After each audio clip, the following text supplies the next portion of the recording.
بسم اللہ الرحمن الرحیم۔ اب ہم کو آج شروع کرنی ہے سورہ جاسیہ۔ سورہ جاسیہ جو ہے یہ قرآن مجید کی سورہ نمبر 45 ہے، 45۔ یہ سورہ مبارکہ قرآن مجید کی صورتوں کے 5ویں گروپ کی مکی صورتوں کی سیکنڈ لاسٹ سورہ ہے۔ کمپلیکیٹڈ ہوگی اسٹیٹمنٹ، یعنی قرآن مجید میں جو صورتوں کے گروپس ہیں ان میں یہ 5واں گروپ ہے کہ جو ہم پڑھ رہے ہیں، اور اس گروپ میں پہلے مکی صورتیں آئی ہیں بہت سی، اور اس کے بعد 3 مدنی صورتیں آئیں گی۔ تو یہ مکی صورتوں میں آخری سے پہلی سورہ ہے۔ یہ سورہ اور آخری سورہ سورہ احقاف دونوں مل کر جوڑا صورتیں ہیں، جیسے کہ قرآن مجید کی اکثر صورتیں جوڑا جوڑا ہیں۔ ان دونوں صورتوں میں بھی قرآن مجید کی مکی صورتوں میں جو بالعموم مضمون ہوتا ہے، یعنی انذار، خبردار کرنا، اور تبشیر، خوشخبری سنانا۔ اہل ایمان کو اچھا رویہ اختیار کرنے والوں کو خوشخبری سنائی گئی، اور وہ لوگ کہ جو انکار کرنے والے تھے، جنہوں نے ضد اور ہٹ دھرمی کے ساتھ سچائی کا انکار کیا، ان کو خبردار کیا۔ مگر یہ انذار و تبشیر مکی دور میں مختلف سٹیجز میں مختلف لیول کا ہوا۔ معلوم یہ ہوتا ہے کہ یہ دونوں صورتیں جو ہیں یہ مکے کے لوگوں کو، قریش کے لوگوں کو مکی دور کے جس سٹیج پر وارن کر رہی ہیں اور اہل ایمان کو خوشخبری سنا رہی ہیں، وہ آخری دور ہے جو ہجرت اور برات کا دور ہے، یعنی اب ہجرت گویا کہ قریب آ رہی تھی۔ قرآن مجید میں ان تمام صورتوں کے گروپس میں جو صورتیں آتی ہیں وہ جس ترتیب سے آتی ہیں وہ ترتیب زمانی بھی ہوتی ہے، یعنی جو پہلے نازل ہوئی وہ پہلے آئی، جو بعد میں نازل ہوئی وہ بعد میں آئی۔ یہاں بھی یہی سیکوینس ہے۔ سورہ جاسیہ اور سورہ احقاف میں خاص طور پر اللہ تعالیٰ نے انکار کرنے والوں اور اعتراض کرنے والوں کے اعتراضات کا جواب دیا ہے، اور ان کو وارن بھی کیا ہے، خبردار کیا ہے۔ ان میں گویا کہ آپ یہ دیکھیں گے کہ جو طریقہ اختیار کیا گیا ہے وہ اعتراضات اور شبہات کی تردید ہے۔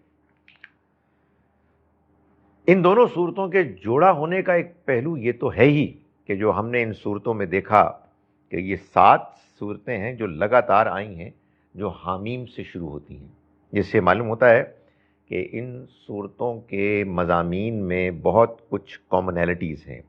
مگر یہ جو آخری 2 صورتیں جوڑا بن کر آئی ہیں، ان میں پہلی آیت کے ساتھ دوسری آیت بھی وہی ہے۔ سورہ جاسیہ شروع ہوتی ہے اعوذ باللہ من الشیطان الرجیم بسم اللہ الرحمن الرحیم۔ حامیم، یہ سورہ حامیم ہے۔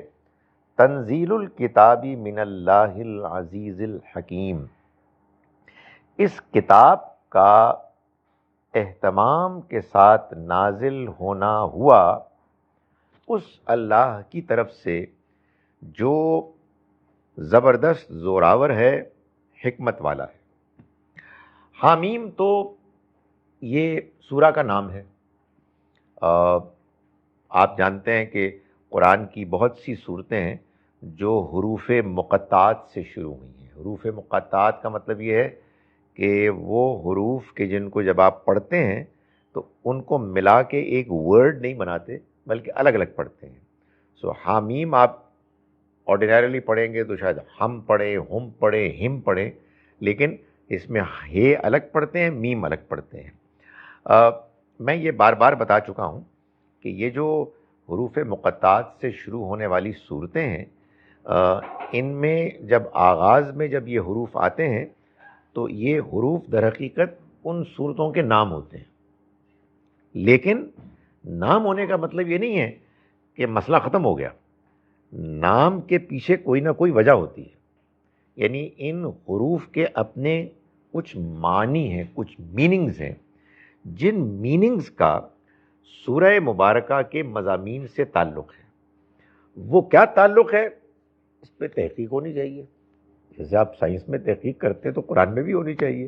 ساری باتیں اگر معلوم ہو گئیں تو پھر رہنے کا فائدہ کیا ہے؟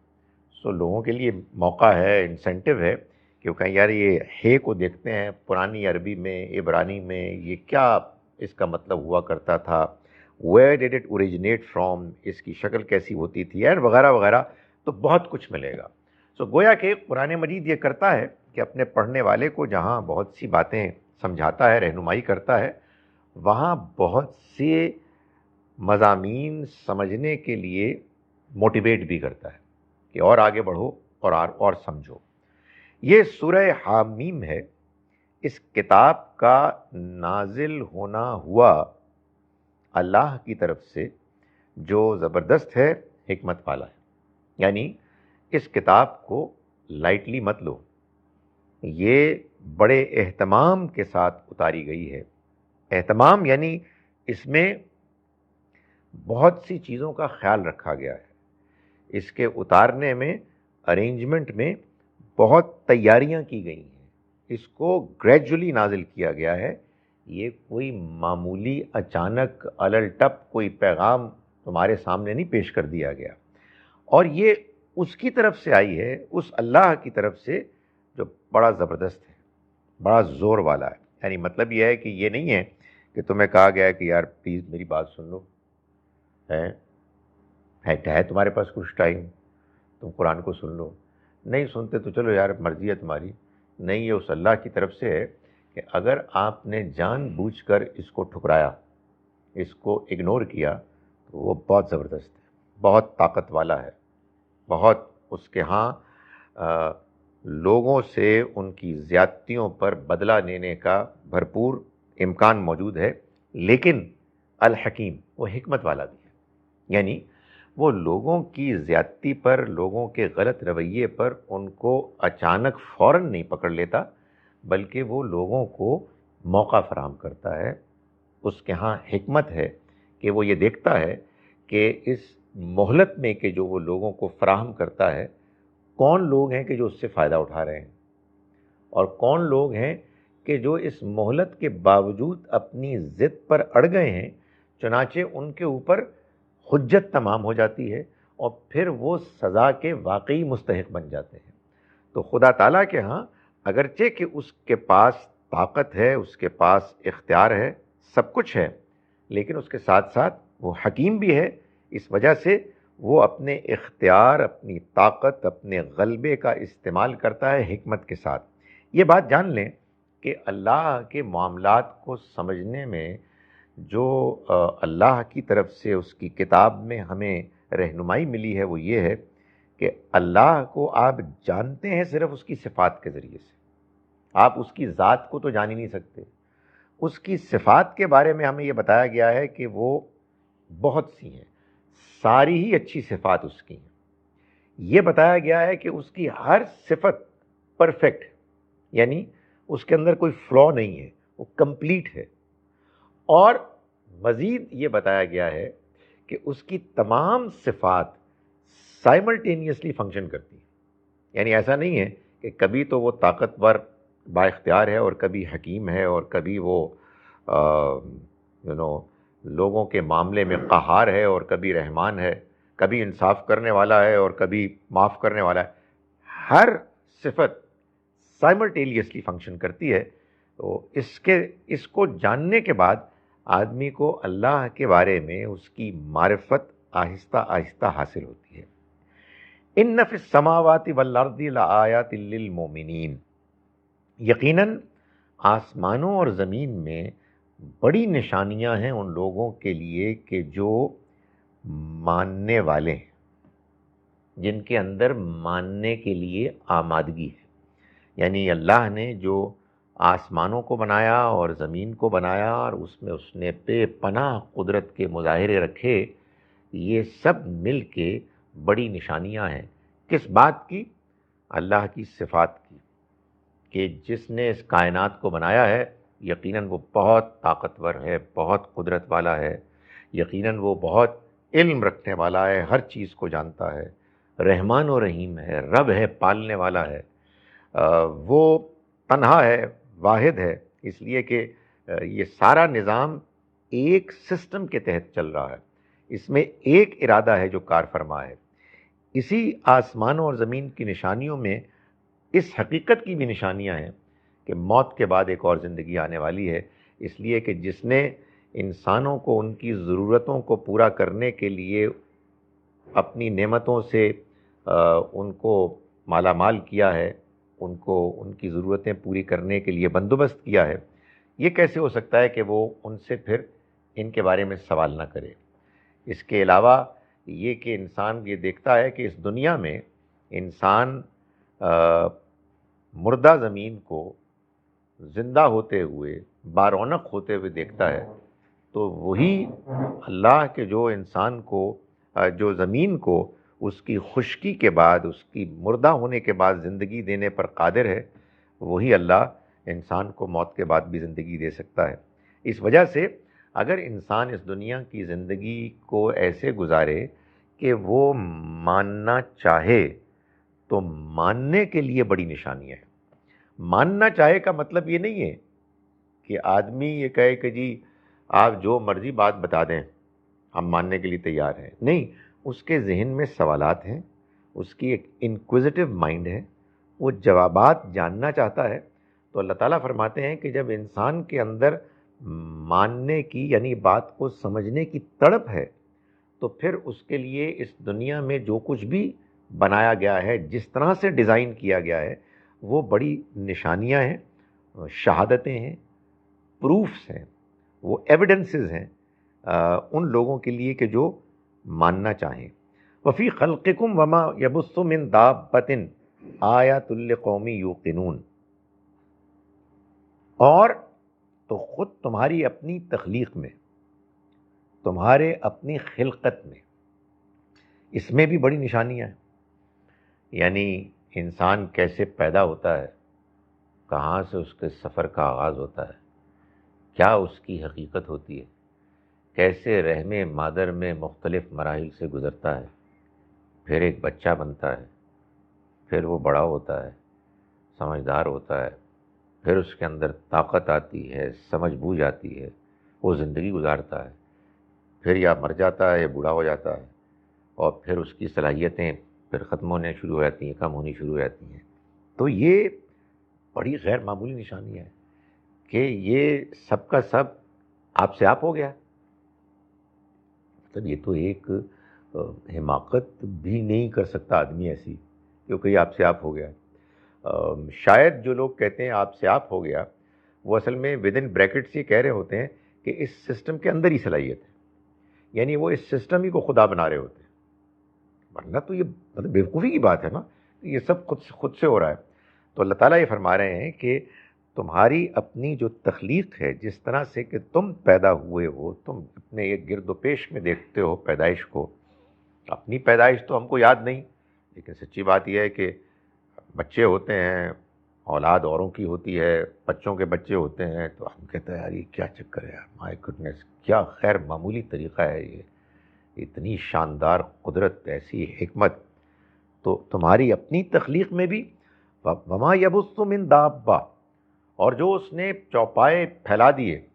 عجیب بات ہے، ہم انسان پیدا ہوئے تو ایک تو یہ ہے نا کہ ایسے ہی پیدا ہو گئے، یہ بھی خیر عجیب سی بات ہے، ایسی ہو مگر چلیں تھوڑی دیر کے لیے فضول بات مان لیتے ہیں۔ تو بھائی یہ جو پیدا ہو گیا، یہ مخلوق، اس کو بہت سی چیزوں کی ضرورت ہے، کھانے پینے کی ضرورت ہے، سواری کی ضرورت ہے، اس کو ٹینٹس کی ضرورت ہے، اس کو سردیوں میں لباس کی ضرورت ہے۔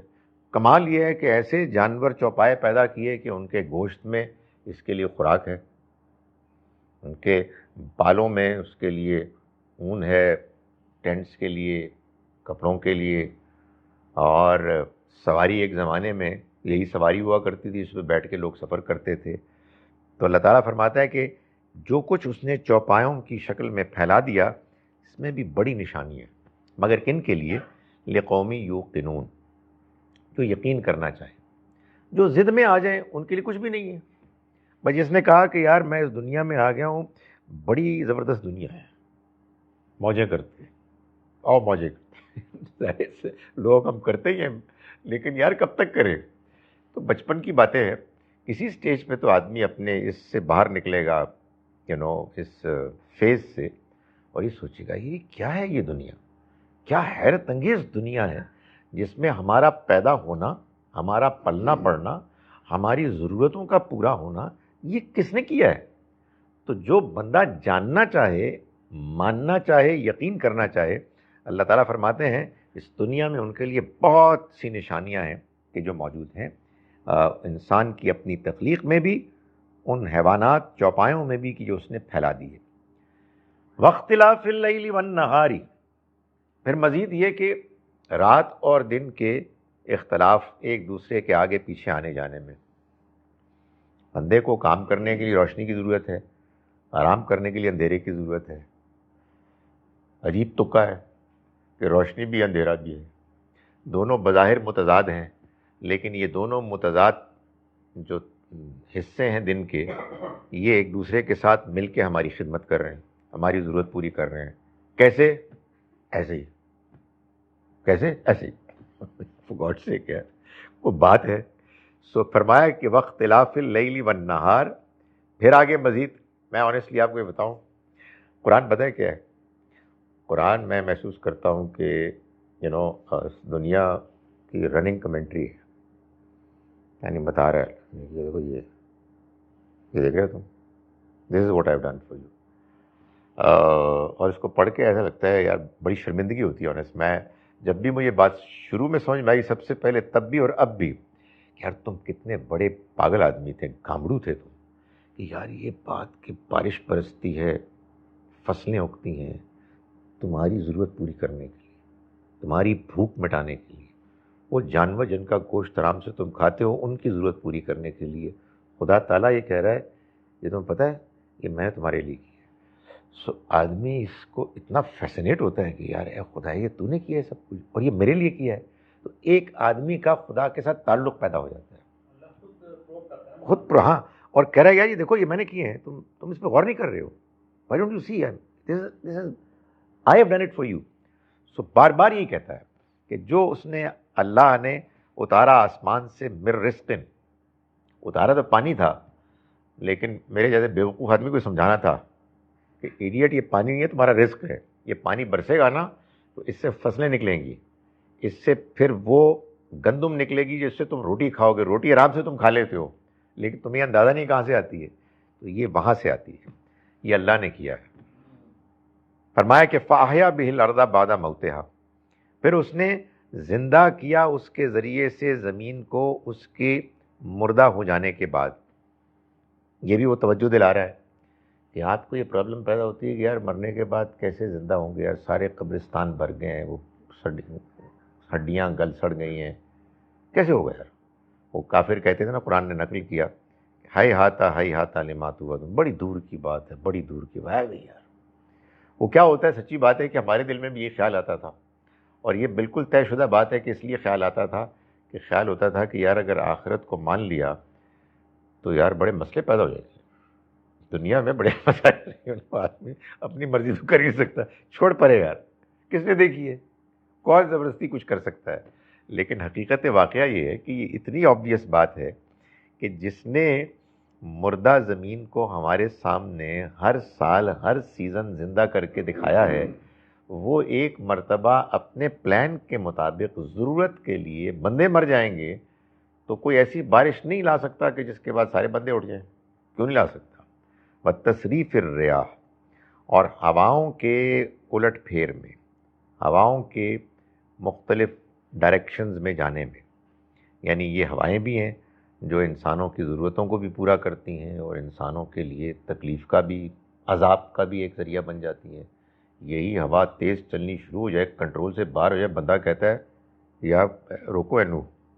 وہ امریکنز کہتے ہیں ساری انشورنس کمپنی کا ستیہ ناش ہو جاتا ہے. کوسٹل ایریاز میں اتنے گھر گر جاتے ہیں کہ اس کے بعد سمجھ میں نہیں آتی کہ اس کا کیا علاج ہے. یہ اللہ تعالیٰ بتاتا ہے کہ بھائی صاحب آپ کے کنٹرول میں کچھ نہیں ہے، آپ کو تھوڑی سی ترقی مل گئی ہے، کوئی آپ نے ہوائی جہاز بنا لیے ہیں، کچھ بنا لیے ہیں، تو آپ شو مارنا شروع کر رہے ہیں، یہ سب کچھ اس کے کنٹرول میں ہے، وہ ہواؤں کو بدلتا ہے اپنی مرضی سے، عام طور پر ہمارے لیے سازگار بناتا ہے اور ہمارے کام میں لگا دیتا ہے۔ یہ سب کا سب کیا ہے؟ یہ نشانیاں ہیں لقومی یعقلون، ان لوگوں کے لیے کہ جو عقل سے کام لیں۔ تو معلوم یہ ہوا جو پیچھے جو باتیں بیان کی گئی تھیں کہ یہ نشانیاں ہیں ان کے لیے جو ایمان لانا چاہیں، یہ نشانیاں ہیں ان کے لیے جو یقین کرنا چاہیں۔ یہ دو کیا ہیں خوبیاں؟ یہ اصل میں عقل کو استعمال کرنے کا نتیجہ ہے۔ آپ جب عقل کو استعمال کرتے ہیں بغیر تعصب کے تو آپ صحیح نتیجے پر پہنچتے ہیں۔ آپ عقل کو استعمال کرتے ہیں تعصب کے ساتھ تو آپ بے ایمانی کرتے ہیں، ڈنڈی مارتے ہیں۔ بڑے بڑے ذہین لوگ ہوتے ہیں، وہ یہ طے کر لیتے ہیں میں ایس گل نو مننا ہی نہیں، میں ایسی شکل نہیں دیکھ سکتا۔ تو اس کے بعد پھر آدمی کی عقل کمالات کرتی ہے، پھر وہ کسی صحیح بات کو نہ ماننے کے لیے ایسی حیرت انگیز دلائل لے کے آتی ہے۔ تو جب اللہ تعالیٰ یہ فرماتے ہیں کہ یہ نشانیاں ہیں ان لوگوں کے لیے کہ جو عقل کو استعمال کرتے ہیں، تو آبویسلی اس سے مراد ہے عقل کا دیانتدارانہ استعمال، جو آنیسٹلی عقل کو استعمال کرتے ہیں۔ عقل کے گرفت میں جو حقائق آتے ہیں ان سے نتائج تک پہنچنے میں کوئی رکاوٹ نہیں کھڑی کرتے کہ بھائی یہ ہے، اس کا نتیجہ تو یہ نکلتا ہے کہ پوری دنیا میں ایک نظم ہے، کوآرڈینیشن ہے، تو پھر تو اس کا کوئی بنانے والا ہے، اور یہ سب ہماری ضرورتوں کو پورا کیا جا رہا ہے، ہمارے اندر صحیح اور غلط کا احساس موجود ہے، تو اس کا مطلب یہ ہے کہ پھر ایک مرتبہ جواب دہی ہوگی، نہیں نہیں نہیں نہیں نہیں نہیں، یہ نہیں ہم نے ماننا، بس ختم ہوگی بات۔ پھر اس کے بعد آپ سمجھا ہی نہیں سکتے کیوں نہیں ماننا۔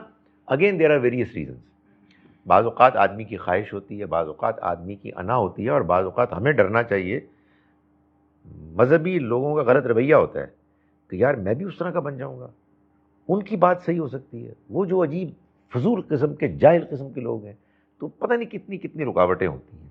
لیکن اللہ تعالیٰ یہ فرماتے ہیں کہ اگر انسان اپنی ان رکاوٹوں کو دور کر دے اور عقل کے استعمال کو بالکل آنیسٹ کر دے، بے لاگ، تو یہ سب نشانیاں ہیں توحید کی۔ ایک اللہ ہے جس نے اس ساری کائنات کو بنایا ہے، اس لیے کہ ایک ہی نظام ہے، ایک ہی سسٹم ہے، باقی سارے مخلوق ہیں، باقی سارے تو سرو کر رہے ہیں۔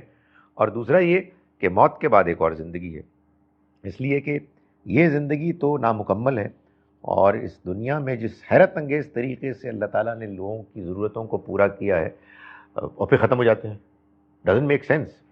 یعنی brilliant and at the same time absurd. تو یہ جو ہے تضاد، یہ کیا ہے؟ اس کا کوئی جواب نہیں ہے سوائے اس کے کہ ایک اور زندگی۔ سو وہ اللہ تعالیٰ بتاتے ہیں کہ وہ زندگی آنی ہے، اور بہت جلدی ختم ہو جاتی ہے، ہاں ختم ہو جاتی ہے، ایبسلیوٹلی۔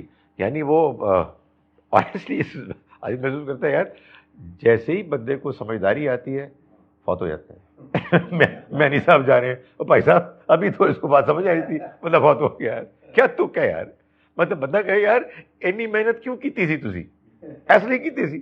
تو وہ اللہ تعالیٰ نے بتایا ہے کہ نہیں نہیں فکر نہ کرو، یہ تو ٹرانسفر ہو رہا ہے، اس کا انتقال ہو رہا ہے، ختم نہیں ہو رہا۔ آنیسٹلی میں کہتا ہوں کہ یار یہ ہمارے پاس اتنی زبردست چیز ہے کہ ہمیں دنیا والوں کو بتانا چاہیے۔ دنیا والا پاگل ہوئے میں ہیں، ان کو پتہ نہیں اسی دنیا میں سب کچھ نظر آ رہا ہے۔ یہ کیوں کر رہے ہیں؟ For a better future. For home? For the next generation. Sir the next generation will also die, then for the next generation, the generation following the next generation. وہ پاگل وہ بھی ختم ہو جائے گی، بس ایسے ہی چل رہے ہیں۔ سو اصل میں اس کی وجہ کیا ہے؟ اس کی وجہ یہ ہے کہ وہ جو ایک صحیح مطمئن کرنے والا، کنونسنگ، اس دنیا کی تک کو واضح کرنے والا تصور ہے آخرت کا، وہ لوگوں کے سامنے آیا ہی نہیں، فار ون ریزن اور دی ادر۔ یا لوگوں کی ضد ہے، ان کی خواہشات ہیں، یا پھر ہم لوگوں کی پور پرفارمنس ہے، جس کے بعد ان کو یہ بات سمجھ میں آتی، وہ کہے گی مسلمان سے جو بھی بات کو کہے انشاءاللہ، آل بلیم از آن اللہ۔ کیوں ہے انشاءاللہ؟ یعنی مطلب میں نہیں آنا۔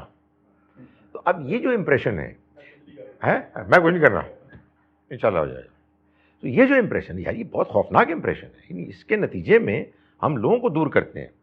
سو اللہ تعالیٰ یہ فرماتے ہیں کہ یہ اللہ کو بھی چیلنج کر لیتے ہیں یار، نہیں کرنا. وہی کرے گا. تو وہ ظاہر ہے کہ سننے والا ہی کہے گا کہ یار کوئی گڑبڑ ہے ان کیا کوئی انڈرسٹینڈنگ، کوئی سیریس پرابلم ہے، ورنہ اس طرح کے تو نہ ہوتے نا. تو اللہ تعالیٰ یہ فرما رہے ہیں اس کتاب میں، اور آنیسٹلی اس لیے جی چاہتا ہے کہ کتاب لوگوں کے سامنے پیش کی جائے کہ بھائی اس کو چھوڑ دو، مسلمانوں کو چھوڑ دو، اس کتاب کو تو پڑھو. نشانیاں ہیں، یہ پوری کائنات نشانیاں سے بھری ہوئی ہے ان لوگوں کے لیے کہ جو عقل استعمال کریں اور بات کو سمجھنا چاہیں. فرمایا تلک آیات اللہ، یہ ہیں اللہ کی آیات، نتلوہا علیک بالحق، ہم ان کو پڑھ کر سناتے ہیں آپ کو اے پیغمبر، بالحق، ٹھیک ٹھیک. بالحق کا مطلب ہے یعنی اس کے مقصد کے ساتھ، یعنی ان نشانیوں کے پیچھے پرپس کے ساتھ، اس میں جو اصل انڈر لائنگ ہڈن میننگز ہیں، جو ریئلٹی ہے، اس کے ساتھ ہم ان آیات کو پڑھ کر سناتے ہیں تاکہ وہ واضح ہوں. فَبِأَيِّ حَدِيثٍ بَعْدَ اللَّهِ وَآيَاتِهِ يُؤْمِنُونَ، تو پھر کس بات کو، اللہ کی بات اور اس کی آیات کے بعد وہ ایمان لائیں گے. یعنی اللہ نے خود اپنی آیات کے ذریعے سے لوگوں کو اپنا پیغام پہنچایا اور کائنات میں جو اس کی نشانیاں پھیلی ہوئی ہیں ان کو واضح کیا اپنے پیغمبر کے ذریعے سے. اب اس کے بعد اگر یہ نہیں مان رہے تو پھر کس طرح سے مانیں گے، کس بات کو مانیں گے؟ اس کا مطلب یہ ہے کہ اس کے بعد تو مزید کسی اور بات کے ماننے کا امکان ہی نہیں ہے. پیغمبر کے آ جانے کے بعد پیغام جس طرح سے بالکل واضح ہو جاتا ہے، اس کے بعد کسی دیانتدار انسان کے لیے اللہ کے پیغام کا انکار ممکن ہی نہیں رہتا. میں یہ بات بار بار بیان کرتا ہوں کہ دنیا میں اکثر، بلکہ ہر موقع پر، ہر کیس میں، ہر سوسائٹی میں، ہر خاندان میں، ہر قوم میں، ہر مذہب میں، ہر فرقے میں اچھے لوگ بھی ہوتے ہیں، برے لوگ بھی ہوتے ہیں. یعنی یہ ہو نہیں سکتا کہ سارے اچھے ہوں یا سارے برے ہوں. لیکن پیغمبروں کے آنے کے بعد یہ ایک حیرت انگیز انقلاب آ جاتا ہے کہ سارے اچھے لوگ جیسے مقناطیس میگنیٹ میں کی طرف اٹریکٹ ہوتے ہیں، وہ ان کی طرف اٹریکٹ ہو جاتے ہیں، اور سارے برے لوگ دور ہو جاتے ہیں. یعنی منافق ان کے ساتھ جو جڑے ہوتے ہیں وہ اصل میں دور ہوتے ہیں. یہ فینومینن صرف پیغمبروں کے زمانے میں آتا ہے. پیغمبروں کے بعد میں ماننے والے لوگ یہ بیوقوفی کرتے ہیں جیسے ہم کر رہے ہیں کہ سارے اچھے لوگ مسلمان ہیں سارے برے لوگ غیر مسلم کافر ہیں. یعنی اس کے کہنے کے لیے بڑا جگرا چاہیے کہ الحمدللہ سارے جو ہیں وہ کامیاب مسلمان ہیں، سارے ناکام لوگ جو ہیں یہ منحوس غیر مسلم کافر ہیں. سو یہ ہوتا نہیں ہے، یہ از ایبسلیوٹلی ربش. جو بات ہے وہ یہ ہے کہ اللہ اور اس کی آیات آ جانے کے بعد پھر اب انکار کی کیا گنجائش ہے؟ اس سے ظاہر صاف معلوم ہوتا ہے کہ اگر وہ خود سے اپنے پیغمبر کے ذریعے سے اس کو پیش نہ کرے تو پھر بڑی گنجائش ہوتی ہے. اس لیے کہ لوگ اپنے اپنے انداز میں بات کرتے ہیں، ان کا اپنا کردار ہوتا ہے وغیرہ وغیرہ. فرمایا ویل لکل افاک اثیم، بربادی ہو ہر اس شخص کے لیے جو جھوٹا ہے اور بدعمال ہے. کیا مطلب ہے اس کا؟ وہی مطلب جو میں ابھی بتا رہا ہوں کہ یہ بات بالکل واضح ہے، یہ اللہ کا پیغام ہے، لیکن جس کا کردار ٹھیک نہیں ہے اس کو مان نہیں سکتا، وہ اس کو نہیں مان سکتا. آپ کہیں گے کہ جس کا کردار ٹھیک نہیں ہے اس کا کیا قصور ہے؟ اس کا جواب یہ ہے کہ اسی کا قصور ہے. اس دنیا میں انسان کے پاس جو سب سے امپورٹنٹ چیز ہے، سب سے امپورٹنٹ، اس کی آزادی ہے. میں اور آپ اپنے ایک دائرے میں خوفناک حد تک آزاد ہیں، ہم اپنی مرضی کرتے ہیں. آپ کہیں گے ہم تو بہت پابند ہیں، لیکن ایک دائرے میں بالکل آزاد ہیں. اپنی فیصلے خود کرتے ہیں. تو انسان جب اپنے فیصلے کرتا ہے، خاص طور پر اخلاق کے معاملات میں، صحیح اور غلط کے معاملات میں، تو پھر یہ طے ہوتا ہے کہ آدمی کا کردار، اس کا اخلاق کیا ہے. میں نے ابھی عرض کیا کہ اگر آدمی نے اپنی آزادانہ مرضی سے جو طریقہ رویہ اختیار کیا، اس میں اس نے اپنے اخلاق کو بگاڑ دیا، برباد کر دیا. یعنی وہ جھوٹا ہو گیا، وہ لوگوں کے حقوق مارنے والا ہو گیا، تو پھر اس کو خدا کا پیغام نہیں سمجھ میں آئے گا. اس لیے کہ اللہ کا پیغام حق ہے، روشنی ہے. ہمارے اندر کے اخلاق حق ہیں، روشنی ہے. یہ بھی اللہ نے دیے ہیں، وہ بھی اللہ کی طرف سے ہے. ان دونوں کے درمیان ایک اللہ نے کنیکشن، ایک مناسبت پیدا کی ہے. یہ ایک دوسرے کی طرف اٹریکٹ ہوتے ہیں. لیکن اگر ہم نے اپنے اندر کی اس روشنی کو ختم کر دیا ہے، گل کر دیا ہے، تو خارج کی روشنی پھر متاثر نہیں کرے گی. وہی مثال جو میں عام طور پر دیتا ہوں کہ گیزر میں اگر پائلٹ فلیم جل رہا ہے اور آپ اس کو گیس دکھائیں گے تو آگ بھڑکے گی. پائلٹ فلیم ختم ہو گیا، گل ہو گیا ہے، تو پھر جتنی بھی آپ گیس اس کو دکھائیں گے، اس میں چھوڑیں گے، بدبو کا اضافہ ہی ہوگا. یہی معاملہ انسان کا ہے کہ انسان اللہ کے پیغام کی طرف اٹریکٹ ہوتا ہے اس لیے کہ اس کو اس کے اندر سچائی نظر آتی ہے، وہ اس سے متاثر ہوتا ہے. یہ اس کا متاثر ہونا قرآن کہتا ہے بندے کے اختیار میں ہی نہیں ہے. کیوں؟ اس لیے کہ اس کا فیصلہ اللہ کرتا ہے. وہ کس بنیاد پہ کرتا ہے؟ بندے کی اپنی پرفارمنس کی بنیاد پر، کہ جو وہ مورل ورلڈ میں دکھا رہا ہوتا ہے، اور اس کے بارے میں اللہ جانتا ہے. بھئی ایک بندہ دوسرے بندوں کو دھوکہ دے رہا ہے، ایک بندہ جھوٹ بول رہا ہے، ایک بندہ دوسرے بندوں کے حقوق ادا نہیں کر رہا، ان سے چھین رہا ہے، بے ایمانی کر رہا ہے، تو اللہ تعالیٰ اچانک اس کو ایک بہت ایماندار بندہ بنا سکتا ہے، بشرطے کہ وہ توبہ کرے.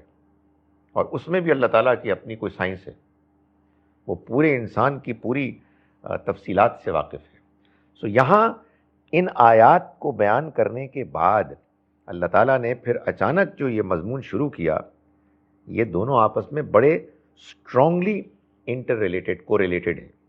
وَيْلٌ لِّكُلِّ أَفَّاكٍ أَثِيمٍ، بربادی ہو ہر جھوٹے اور حق نہ ادا کرنے والے کے لیے، گناہگار کے لیے. یسمعُ آیات اللہ تتلیٰ علیہ، سنتا ہے اللہ کی آیات، اس کو پڑھ کر سنائی جاتی ہیں. ثم یصر مستکبرا، پھر وہ تکبر کے ساتھ اڑ جاتا ہے. کالم یسمعھا، گویا کہ اس نے سنا ہی نہیں. یعنی وہ سنتا ہے اور سن کر انسنی کر دیتا ہے، انٹرسٹڈ ہی نہیں ہوتا. فبشرہ بعذاب علیم، تو آپ خوشخبری سنا دیں اس کو ایک دردناک عذاب کی. سمجھ رہے ہیں نا یہ کنیکشن؟ یعنی یہ جو جھوٹا ہے، یہ جو لپاٹیا گناہگار ہے، دوسروں کے حقوق کو چھیننے والا ہے، اس کے بارے میں یہ بتایا جا رہا ہے کہ جب یہ اللہ کی آیات سنتا ہے تو ضد کرتا ہے، تکبر کرتا ہے، اکڑتا ہے، گویا کہ اس نے سنا ہی نہیں.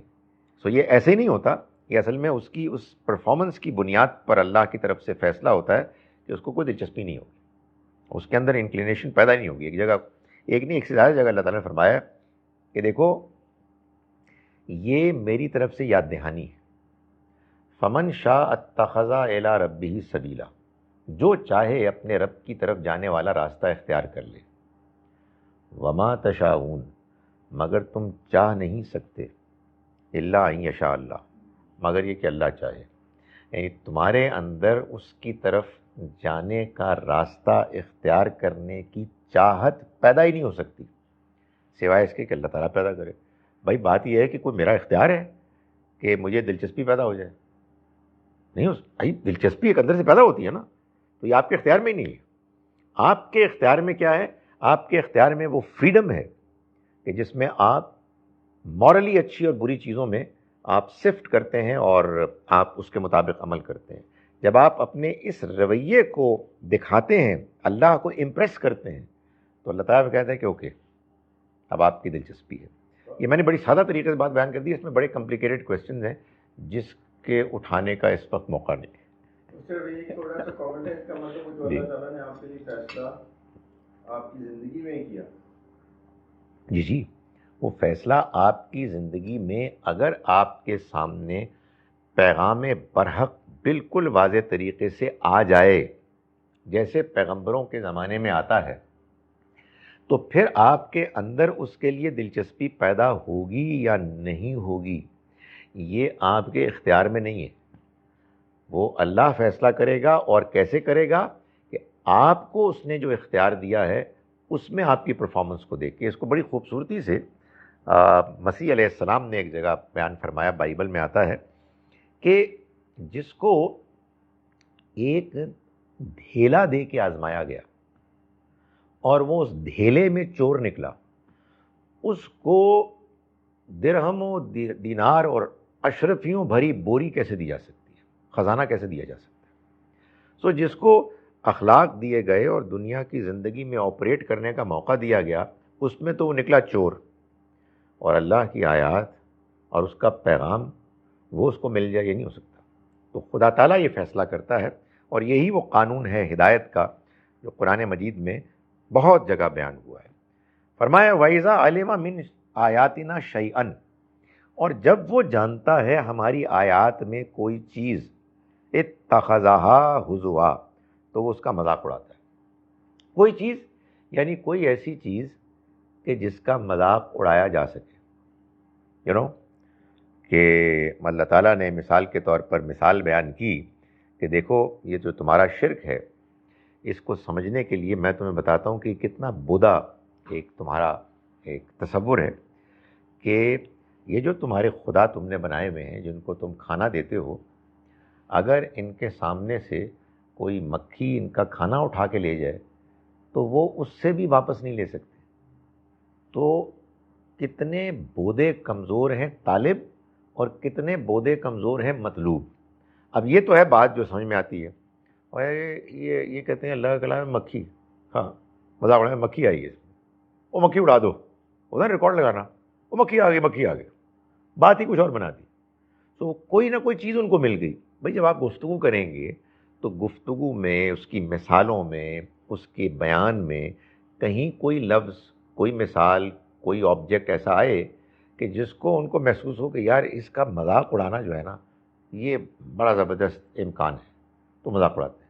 اس لیے کہ ان کی توجہ اصل حقیقت کی طرف ہے ہی نہیں، وہ اس میں دلچسپی لینے کے لیے تیار نہیں.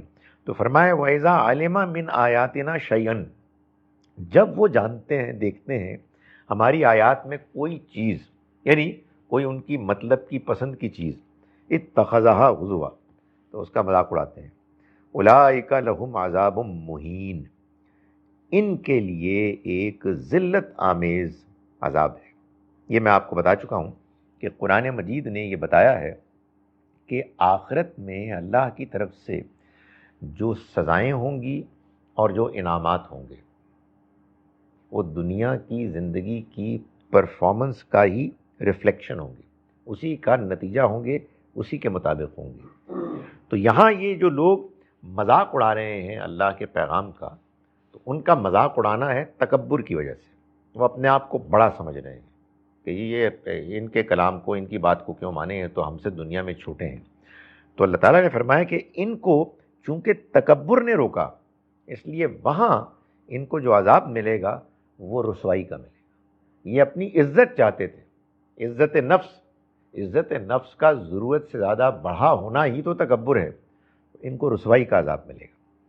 من ورائہم جہنم، ان کے آگے جہنم ہے. ولا یغنی عنہم ما کسبوا شیئا، ان کے کام نہیں آئے گا جو کچھ انہوں نے کمایا کچھ بھی.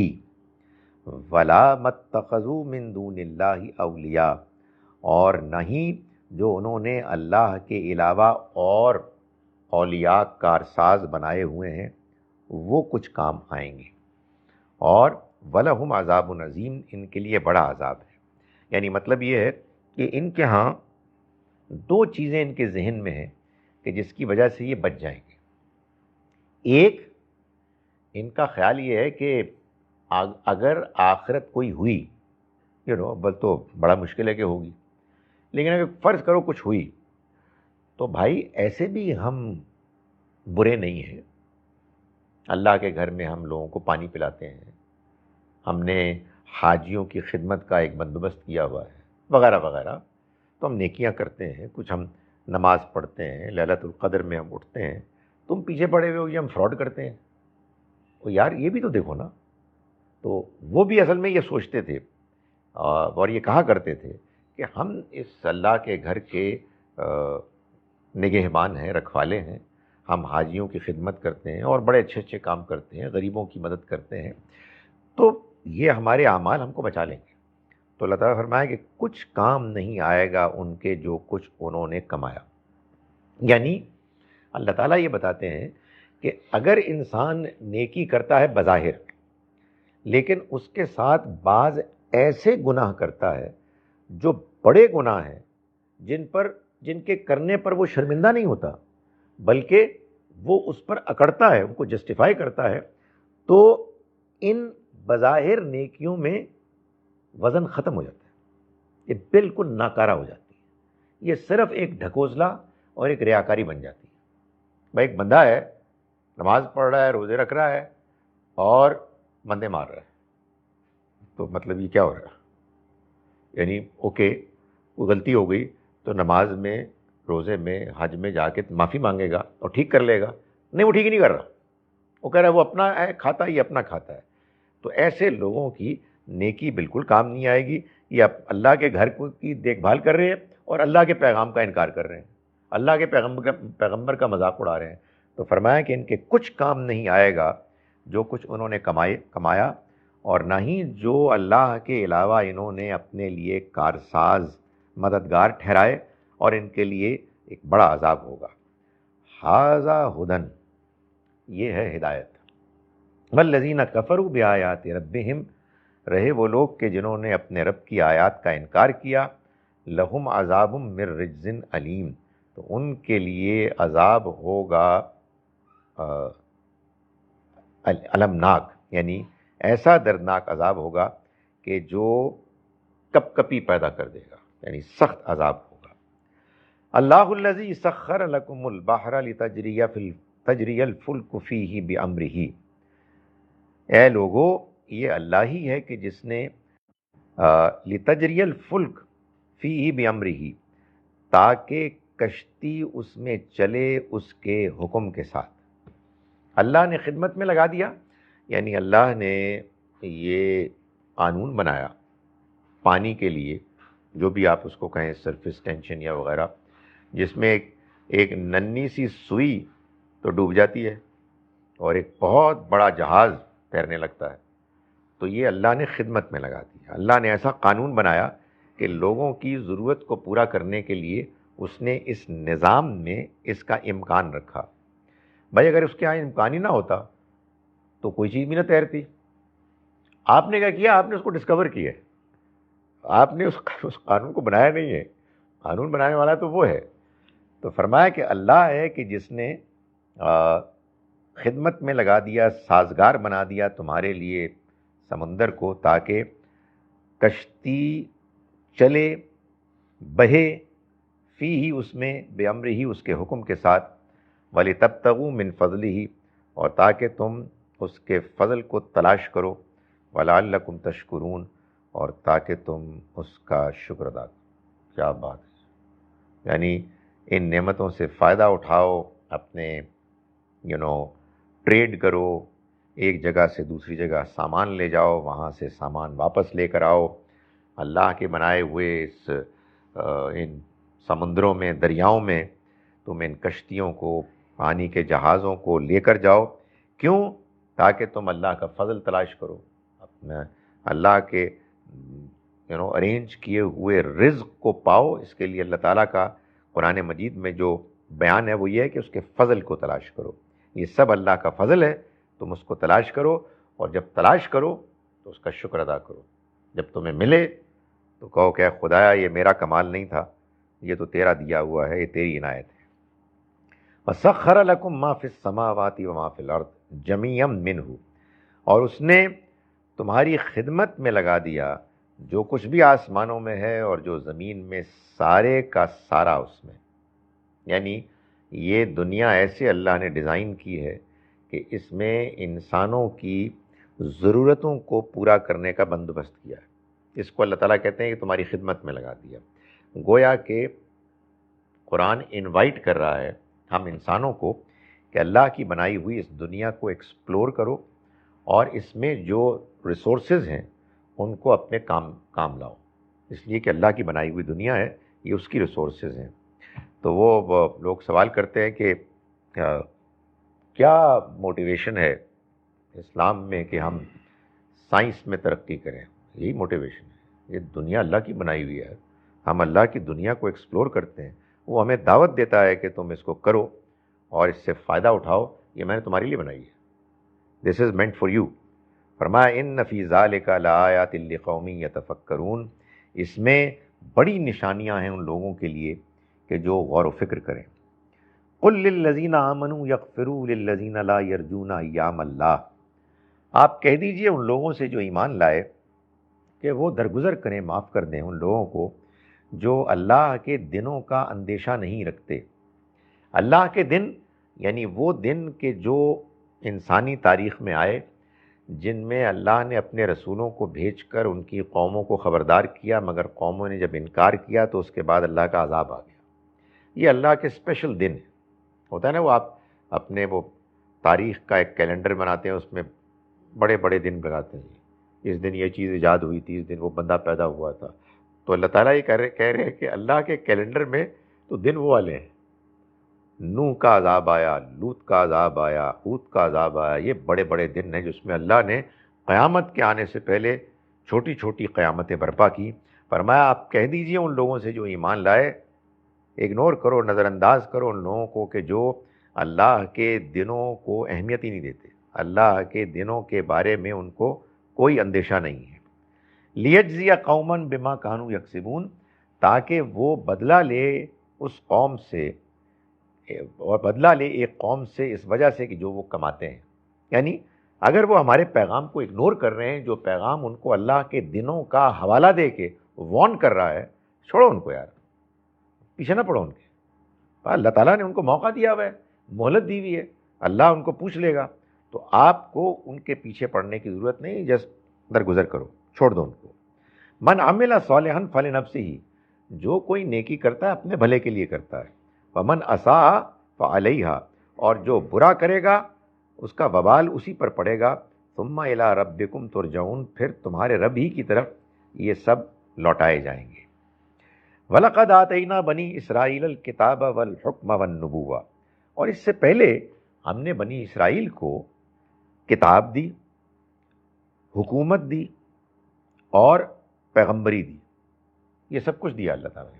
ان کو تورات ملی، کو بڑی سلطنت ملی، اور ان کے ہاں 2000 سال تک پے در پے ون آفٹر دی ادر پیغمبر آتے رہے. یعنی یہ سلسلہ جاری رہا. وَرَزَقْنَاهُم مِّنَ الطَّيِّبَاتِ، اور ہم نے ان کو پاکیزہ رزق عطا فرمایا. وَفَضَّلْنَاهُمْ عَلَى الْعَالَمِينَ، اور ہم نے تمام جہان والوں پر ان کو فضیلت دی. ہم نے ان کو چنا کہ وہ پیغمبروں والا رول ادا کریں. پورے کا پورا خاندان، پوری کی پوری قوم، یہ ان کی بحیثیت قوم سلیکشن تھی، اور یہ سلیکشن تھی تمام دوسرے انسانوں کے مقابلے میں جو ان کو ممتاز کرتی تھی، ان کو اس معاملے میں نمایاں کرتی تھی. وَآتَيْنَاهُمْ بَيِّنَاتٍ مِّنَ الْأَمْرِ، اور پھر ہم نے ان کو دی ایسے واضح احکام شریعت میں کہ جو ہمارے حکم تھے واضح. وَآتَيْنَاهُمْ، اور ہم نے ان کو دی بَيِّنَاتٍ مِّنَ الْأَمْرِ، بالکل واضح احکام، یعنی ان میں کوئی کنفیوژن نہیں تھا. فَمَا اخْتَلَفُوا، اور پھر انہوں نے اختلاف نہیں کیا، إِلَّا مِن بَعْدِ مَا جَاءَهُمُ الْعِلْمُ، مگر اس کے بعد کہ ان کے پاس کلیئر علم آ گیا تھا. بغیم بینہم، آپس کی ضد کی وجہ سے. کوئی بریلوی بن گیا، کوئی دیوبندی بن گیا، کوئی اہل حدیث بن گیا، کوئی شیعہ بن گیا، کوئی سنی بن گیا. کہا جی کہ اسی تاڑی گل نہیں سننی. واٹ نانسنس یار، خدا کا دین ہے، خدا کا کلام ہے، اس کی کتاب ہے، اس کے پیغمبر کی سنت ہے، اور آپ کیا کر رہے ہیں کہ میں ان کی بات نہیں سنوں گا. خبردار ان کی بات سنو. تم پتہ ہے کون ہو؟ تم فلاں فرقے سے تعلق رکھتے ہو، تم نے ان کی بات سنی تو وہ تمہیں گمراہ کر دیں گے. تو یہ کوئی نیا کھیل نہیں ہے، یہ پہلے بھی ہوا ہے. تو بنی اسرائیل کو اللہ تعالیٰ کہہ رہے ہیں کہ ہم نے بڑا کلیئر دین دیا تھا، کوئی ایسا کنفیوزنگ نہیں تھا کہ آپ جا کے مولوی صاحب سے پوچھیں کہ سر آپ بتائیں، اور مولوی صاحب کہیں کہ دیکھو میری بات تم جب سن رہے ہو نا، تم نے کسی اور کی بات نہیں سننی، پہلے میرے ہاتھ پہ بیعت کر کے یہ کہو، ورنہ تو بات نہیں بتاؤں گا. اور بندہ جو ہے، بندے کے اندر یہ کمال ہے، سر میں آپ کے ہاتھ میں بیعت کرتا ہوں، آپ جو فرمائیں گے آپ ٹھیک ہی فرمائیں گے، میں تو بیوقوف آدمی ہوں، اللہ کا کلام ویسے ہی کنفیوزنگ ہے، آپ ہی ہیں جن کے پاس ساری بات آئی ہے. تو یہ اس زمانے میں بھی اس طرح کی حماقتیں ہوتی تھیں. تو فرمایا کہ یہ انہوں نے اختلاف نہیں کیا مگر اس کے بعد کہ ان کے پاس آ گیا کلیئر علم. اور کیوں کیا؟ بغیم بینہم، آپس کی ضد کی وجہ سے. آپس کی ضد کیا ہے؟ اس کی بات نہیں سنی، وہ دوسرے لوگ ہیں. اتنے زیادہ ہم جوش دکھا دیتے ہیں دشمنی میں کہ اس کے بعد سوال ہی پیدا نہیں ہوتا کہ آپ کسی آدمی کی بات غور سے سن سکیں جس کی آپ نے اتنی بےزتی کی ہوئی ہو. اس کی بات آپ غور سے سنیں گے، اس کی بات سننے کا کوئی امکان نہیں ہے.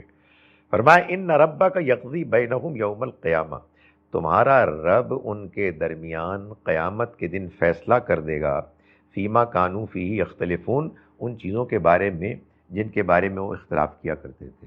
میرا خیال ہے بہت سی چیزوں کے بارے میں تو یہ کہے گا کہ یہ جو آپ کا اختلاف تھا دس واز ایبسولوٹ ربش اینڈ ویسٹ آف ٹائم. سنا تم نے؟ زندگی برباد کر کے آئے ہو تم لوگ، یہ کیا تم نے کیا ہے؟ میرا خیال یہ کہے گا کہ کیا تم اختلافات کر رہے تھے یار، تمہیں قرآن دیا تھا، تمہیں دین دیا تھا، اس کو تم سمجھتے، تم پھیلاتے، آپس میں تم کیا اختلاف کر رہے ہو کہ یہ ٹخنے سے کتنے اوپر شلوار ہونی چاہیے، ٹوپی کون سی سائز کی ہونی چاہیے، وغیرہ وغیرہ. تو وہ ظاہر المیہ بتا دے گا کہ کیا کتنی ہونی چاہیے تھی ٹوپی، بتا دے گا. فرمایا کہ ثم جعلناک علی شریعۃ من الامر، پھر ہم نے تم کو، یعنی بنی اسرائیل تو آئے نا، آ کے چلے گئے، پھر ہم نے تم کو اے پیغمبر ایک شریعت دی حکم کے ساتھ، فاتبعھا، پھر آپ اس کی پیروی کریں، ولا تتبع اہواء الذین لا یعلمون، اور ان لوگوں کے خواہشات کی پیروی نہ کریں جو نہیں جانتے. یعنی اللہ کے دین شریعت کے آ جانے کے بعد کسی اور کی بات ماننا اصل میں ان کی خواہش ماننا ہے. حق یہ ہے، حق کے آگے سب کچھ بکواس ہے، خواہشات ہیں اور کچھ بھی نہیں ہے.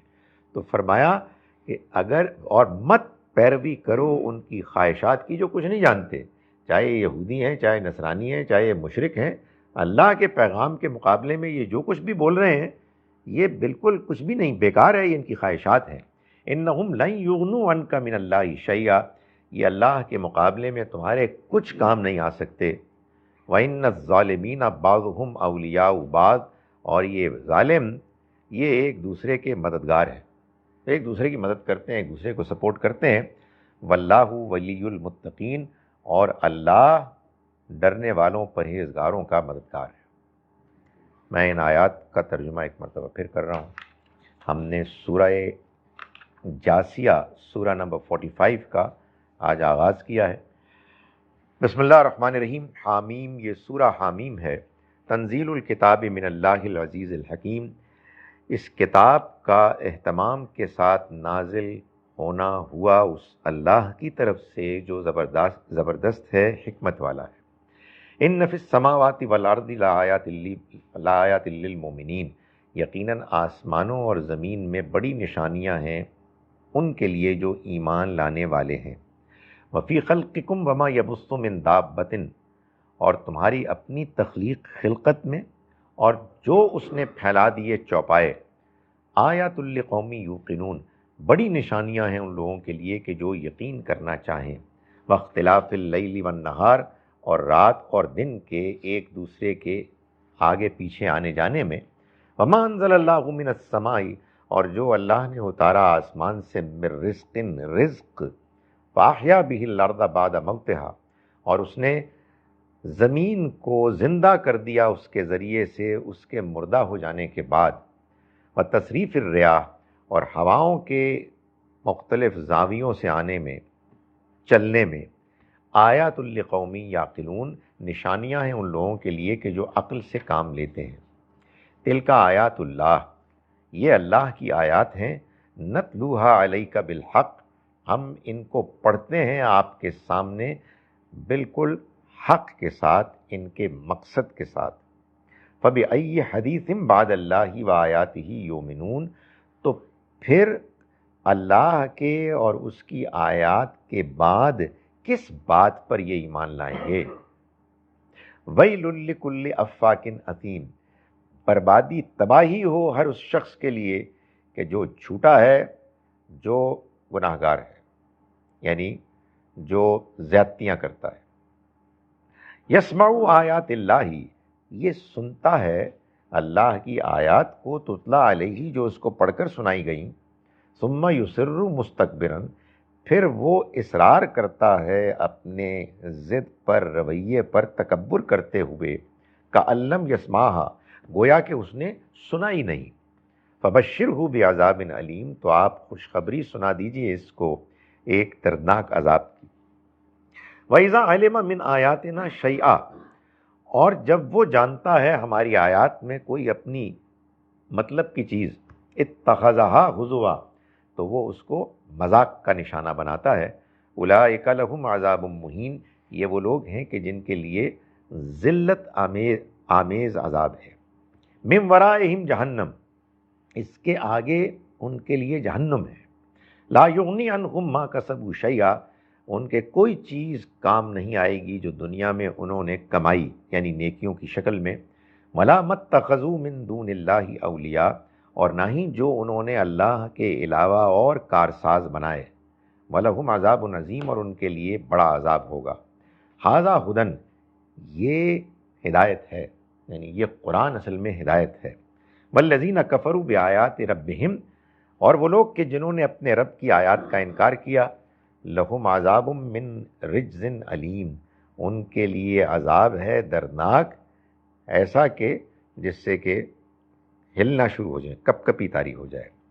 اللہ الذی سخر لکم البحر، اللہ تو وہ ہے کہ جس نے تمہارے لیے سمندر کو خدمت میں لگا دیا. لتجری الفلک فیہ بامرہ، تاکہ کشتیاں چلیں اس میں اس کے حکم سے. خدمت میں لگا دیا، نہیں تمہارے سازگار بنا دیا. ولتبتغوا من فضلہ، اور تاکہ تم اس کے فضل کو تلاش کرو. ولعلکم تشکرون، اور تاکہ تم اس کا شکر ادا کرو. وَسَخَّرَ لَكُم مَّا فِي السَّمَاوَاتِ وَمَا فِي الْأَرْضِ جَمِيعًا مِّنْهُ، اور اس نے تمہارے کام میں لگا دیا، تمہارے لیے سازگار بنا دیا وہ سب کچھ کہ جو آسمانوں میں اور زمین میں ہے، اس میں سے. إِنَّ فِي ذَلِكَ لَآيَاتٍ، بے شک اس میں بڑی نشانیاں ہیں. لِقَوْمٍ يَتَفَكَّرُونَ، ان لوگوں کے لیے کہ جو غور و فکر کرنے والے ہیں.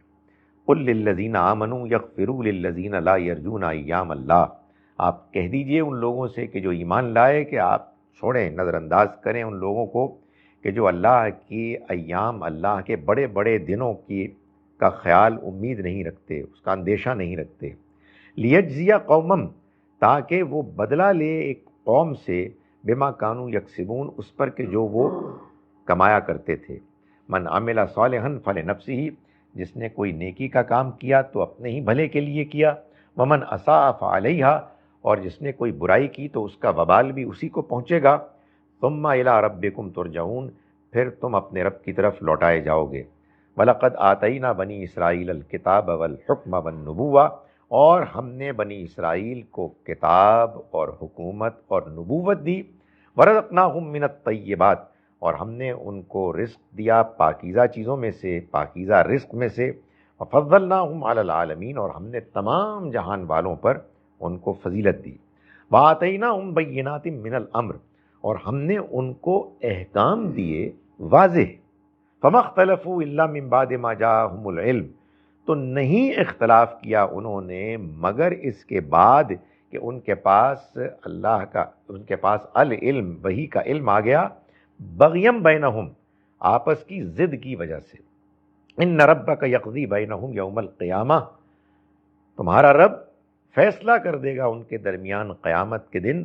فیما کانوا فیہ یختلفون، ان معاملات کے بارے میں جن میں وہ اختلاف کیا کرتے تھے. ثم جعلناک علی شریعۃ من الامر، پھر ہم نے آپ کو بنایا ہے پیغمبر، ہم نے آپ کو دی ایک شریعت اپنے حکم کی. فاتبعھا، تو آپ اس کی پیروی کیجئے. ولا تتبع اہواء الذین لا یعلمون، اور مت پیروی کیجئے ان کی خواہشات کی کہ جو کچھ نہیں جانتے. انہم لن یغنوا عنک من اللہ شیئا، یہ لوگ آپ کے اللہ کے مقابلے میں کچھ کام نہیں آ سکیں گے. وَإِنَّ الظَّالِمِينَ بَعْضُهُمْ أَوْلِيَاءُ بَعْض، اور یہ ظالم ایک دوسرے کے مددگار بنے ہوئے ہیں. واللہ ولی المتقین، اور اللہ ہے کہ جو متقیوں پرہیزگاروں کا مددگار ہے. اقول قولی ھذا واستغفر اللہ لی.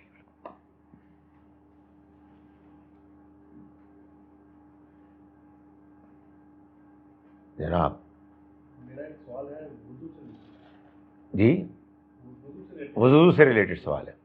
یہ کوئی کچھ لوگوں کا اسکول آف تھاٹ ہے کہ جیسے ہمارے واش روم ہیں تو اس میں مطلب وہ بھی ادھر ہی ہوتے ہیں، تو کہتے ہیں جی اس میں وضو جائز نہیں ہوتا کہ وہ پھر اس لیے زیادہ کمرہ ہو، سیپریشن ہو تو پھر آپ پھر وہ اوکے. جبکہ آپ دیکھتے ہیں کہ ایون مکہ میں بھی جو ہوٹل ہیں ان کے واش روم تو اسی طرح ہی ہیں کمبائنڈ جیسے ہمارے. یعنی جب ابھی یہ واش رومز نہیں بنے تھے تو ہوتا یہ تھا کہ ظاہر ہے کہ وضو کی جگہ بالکل الگ ہوتی تھی، اور جس کو آپ ایت الخلا کہتے ہیں وہ تو ظاہر ہے کہ لوگ جاتے تھے باہر. ہاں، لیکن اب صورتحال ظاہر ہے بدل گئی ہے، وہیں پر آپ سارے کام کرتے ہیں. آنیسٹ ٹو گاڈ میں اس کو قابل غور بات سمجھتا ہوں. یہ بات کہ دونوں کام ایک ساتھ ہوں ایک ہی جگہ پر، محسوس ہوتا ہے کہ ایک کوئی ڈفرینٹ اس سے ارینجمنٹ ہو تو اچھا ہے، کیونکہ ایک کام ہے جو اپنی نیچر میں گندا ہے، اس میں گندگی ہے. ایک دوسرا کام ہے وضو کرنا. میں خود محسوس کرتا ہوں کہ ideally this probably is not the right way. لیکن ایسا نہیں ہے کہ کوئی ناجائز چیز ہے، ایسا نہیں ہے کہ اس سے وضو نہیں ہوتا، مگر ہے ایک پوائنٹ جس کو میں یہ پریفریبلی کچھ ایسا ہی ہونا چاہیے. جی وعلیکم السلام.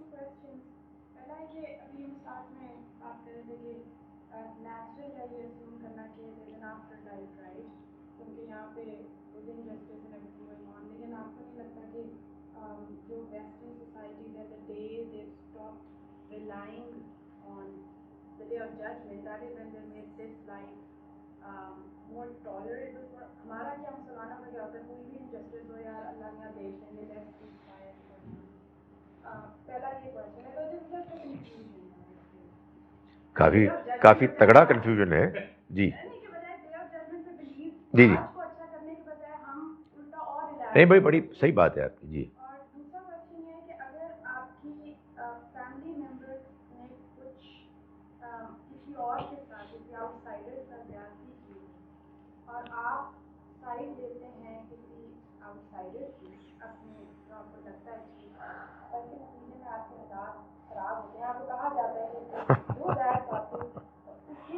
لیکن میں کہیں اور نہیں دیکھ رہا. جی سو پہلا سوال یہ ہے کہ ویسٹ نے تو آپ نے کہا کہ لائف ہیئر آفٹر، قیامت، آخرت، یہ نیچرل ہے، اس کو مانے بغیر کوئی چارہ ہی نہیں. مگر ہسٹوریکلی ہم یہ محسوس کرتے ہیں کہ ویسٹ نے تو اسی وقت اپنی سوسائٹی کو بہتر سوسائٹی بنایا جب انہوں نے اپنا پیچھا ان تصورات سے چھڑا کر اسی دنیا پر فوکس کیا. دیکھیں یہ جو پوائنٹ ہے یہ بظاہر بڑا ویلڈ ہے، یعنی کوئی دور سے دیکھے تو واقعی یہی تصویر نظر آتی ہے. مگر دو باتیں ہیں. ایک بات تو یہ ہے کہ جو دور سے دیکھیں اس کو ذرا قریب آ کے بھی دیکھ لیں، اور دوسری بات یہ ہے کہ یہ جو قرآن بیان کر رہا ہے بات، تو پھر کیا یہ اللاجیکل بات ہے؟ پھر کیا یہ بات غلط ہے؟ کیا واقعی یہ دنیا کافی ہے؟ موت کے بعد زندگی کی کوئی ضرورت ہی نہیں؟ موت ایک بڑی نیچرل چیز ہے، ہم سب کو اس کو ویلکم کرنا چاہیے۔ بڑی خوشی کی بات ہے کہ جی انکل فوت ہو گئے، مبارک ہو۔ تو ایسا تو نہیں ہوتا۔ یعنی میں دو باتیں کہہ رہا ہوں، ایک یہ کہ جو پریزنٹیشن ہوئی ہے اس پریزنٹیشن کے اندر اس کی لاجک میں فلا بتائیں، لیکن دوسری بات بالکل صحیح ہے کہ بظاہر سیکوینس آف ایونٹ سے ایسا لگتا ہے کہ جب تک ویسٹرن یورپ مذہبی تھا، یعنی اپنے مجموعی طور پر، تو اس وقت ستیہ ناش ہوا تھا، لوگ ایک دوسرے کو مارتے تھے، انٹالرنٹ تھے، اور لوگوں کے ساتھ زیادتی ہوتی تھی۔ جیسے ہی وہ سیکولر بنے، انہوں نے مذہب سے پیچھا چھڑایا تو بہتر ہو گئے۔ اس کا جواب یہ ہے کہ وہی جواب جو آپ نے کچھ یہاں بھی دیکھا آج کی آیات میں، کہ لوگ اگر اللہ کے دین کو بظاہر مانتے ہوئے اس کو چھوڑ دیں اور چھوٹی چھوٹی چیزوں میں جھگڑنے لگیں، تو اس کے بعد یہی ہوگا کہ فرقے واریت ہوگی، خدا کے دین کی جگہ خواہشات کی پیروی ہوگی، اور خدا کا دین بدنام ہو جائے گا، اور اللہ اور آخرت جیسے تصورات لوگوں کی نگاہ میں بظاہر ناقابل قبول بن جائیں گے۔ یہ بہت بڑی ٹریجڈی ہے، بہت بڑی ٹریجڈی، جو میں لوگوں کو کہتا ہوں پہلے ہوئی یہ میڈیول یورپ میں۔ وہ جو چرچ اور جو بادشاہ لوگ تھے، ان کے آپس کے گٹھ جوڑ کے نتیجے میں سائنٹسٹس، فلاسفرز، انٹلیکچوئلز کے ساتھ جو زیادتیاں ہوئیں، اس کے بعد جب ماڈرن ورلڈ وجود میں آیا، یعنی چرچ کو اور بادشاہت کو شکست دے کر، تو انہوں نے کہا یہ کہ یار خدا کے واسطے ساڈا پیچھا چھڈو، آپ کو چرچ جانا ہے اب جائیں، آپ کو مسجد جانا ہے مسجد بنا لیں، مندر جانا ہے آپ کو سکون ملتا ہے بنا لیں۔ پارلیمنٹ پہ آ کے اس طرح کی گفتگو نہ کرنا، یونیورسٹیز میں آ کے ہمارا سر نہ کھاؤ، ہمیں سائنس میں ہماری تحقیق کرنے دو، وغیرہ وغیرہ۔ وہ اس کا نتیجہ نکلا۔ یہ بات واضح کرنے کی ہے کہ یہ رد عمل دین کی اصل حقیقی تعلیمات کے خلاف نہیں تھا، بلکہ ایک ایسے دین کے خلاف تھا کہ جو کرپٹ ہو گیا تھا۔ اب آپ دیکھیں نا، وہ کیا بےہودہ مسئلہ تھا جس کی وجہ سے گلیلیو کا ستیہ ناش کیا گیا، اس کے ساتھ زیادتی کی گئی۔ اس بیچارے نے کیا کہا تھا؟ اس نے کہا تھا کہ یار یہ زمین مرکز نہیں ہے۔ وہ کہتے ہیں یہ تو ہمارا عقیدہ ہے۔ یہ عقیدہ کہاں سے آیا؟ یہ عقیدہ مسیح علیہ السلام کی تعلیمات کا نہیں تھا، یہ تورات کا نہیں تھا، یہ وہ کہیں ارسطاٹل کے زمانے کا کوئی نظریہ تھا جو انہوں نے اپنے دین میں شامل کر لیا تھا۔ تو یہی تو قرآن بیان کر رہا ہے کہ ہوتا کیا ہے کہ لوگ اصل دین کو چھوڑ کر ایک غلط نقطۂ نظر کو دین بنا کر اختیار کر لیتے ہیں، اور پھر ان کا رویہ بھی غلط ہو جاتا ہے، جس کے نتیجے میں دین کی پریزنٹیشن بری ہوتی ہے اور لوگ، اچھے بھلے لوگ، دین سے دور ہو جاتے ہیں۔ میں اس میں صرف ایک چیز اب ایڈ کرتا ہوں، یہی کام آج کا مسلمان انٹالرنٹ ہو کے، دوسروں کا دشمن بن کے، لوگوں کو اللہ کے نام پر مار کے یہی کام کر رہے ہیں۔ یعنی اس کے نتیجے میں بھی یہی ہو رہا ہے کہ لوگ کہتے ہیں کہ یار یہ بات صحیح نہیں ہو سکتی، اس بات کو ہم کسی صورت بھی نہیں محسوس کرتے کہ یہ اللہ کی بات ہو سکتی ہے۔ تو یہ تو پہلے سوال کا جواب ہے۔ دوسرے سوال کا جواب یہ ہے کہ دیکھیے، ہمارے اپنے تعلقات اپنی جگہ پر، ہمیں ان تعلقات کو نبھانا ہے۔ دوسرا سوال یہ تھا کہ اگر کہیں گھر میں، رشتہ داروں میں کوئی معاملہ ہو رہا ہے جس میں آپ کو یہ محسوس ہوتا ہے کہ گھر والے کوئی غلط بات کر رہے ہیں، تو اگر آپ ان کا ساتھ نہ دیں تو وہ ناراض ہو جائیں گے۔ تو ان کا ساتھ دینا کیا ٹھیک ہے؟ تو گزارش یہ ہے کہ دیکھیے، گھر والوں کے ساتھ، والدین کے ساتھ، اسپاؤزز کا آپس میں، دوسرے رشتہ داروں کے ساتھ معاملہ حسن سلوک کا ہونا ہے۔ حسن سلوک کا مطلب یہ ہے کہ ان کے ساتھ اچھی طرح سے پیش آئیں، جو آپ کے طرف سے ان کی ذمہ داریاں بنتی ہیں، جو ان کے رائٹس ہیں آپ کی طرف، ان کو پورا کریں، مگر ان کا یہ رائٹ نہیں ہے کہ وہ کسی غلط بات کو آپ سے منوائیں اور کسی غلط فیصلے میں آپ کو شامل کریں، بلکہ آن دا کنٹری یہ ان کا رائٹ ہے آپ پر کہ اگر ممکن ہو تو آپ ان کو بھی اس سے روکیں۔ مگر اس میں میں ایک بات کہتا ہوں، اور وہ بڑی امپورٹنٹ بات ہے، مگر بڑی مشکل بات ہے، اس پر عمل بہت کم ہوتا ہے۔ وہ یہ ہے کہ ہم ایک دوسرے سے اختلاف کریں، ایک دوسرے کو غلط فیصلوں سے روکیں، مگر اپنے مزاج کو ٹھیک رکھیں، کمیونیکیشن ٹھیک رکھیں، اس میں تلخی نہ آئے۔ آپ کہیں کہ آپ کا یہ فیصلہ ہے، مجھے یہ فیصلہ غلط لگتا ہے، میں آپ کے اس فیصلے میں شامل نہیں ہوں، چائے پینی ہے، پکوڑے کھائیں گے، حالات نہیں ٹھیک خراب کریں۔